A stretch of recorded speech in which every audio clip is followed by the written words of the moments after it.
দুঃখের কথা আর কি, বলতে ইচ্ছে করছে না। এই মাত্র আসলাম, শুরু হলো যুদ্ধ, বাচ্চাদেরকে মেরে ফেলেছে। আর এই কাপ্তাই রাস্তার মধ্যে আপনার অ্যাবি ট্রাভেল বলেন বা শাহানুর বলেন, এটা তো মানুষকে মানুষ বলে মনেও করে না, এতভাবে এত বাজে ওরা গাড়ি চালায়। বিষয় বড় করা উচিত।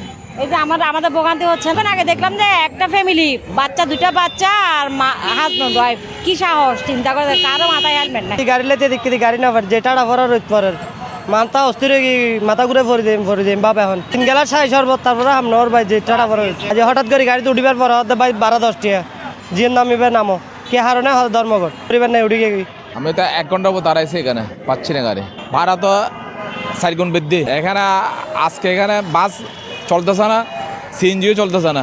এরকম করলে তো মানুষের ভোগান্তি হবে। হঠাৎ মানুষ, আমি না সুস্থ মানুষ, কোনো যদি অসুস্থ মানুষ আসলে তাহলে তার সমস্যা হবে না, রাস্তার মধ্যে তাকে মরে যেতে হবে। প্রশিক্ষণ টাইপের দরকার, লাইসেন্সবিহীন গাড়ি চালক বেশিরভাগ করলে লাইসেন্স নাই গাড়ির। গাড়ি পাচ্ছেন? গাড়ি তো পাইনি এখনো।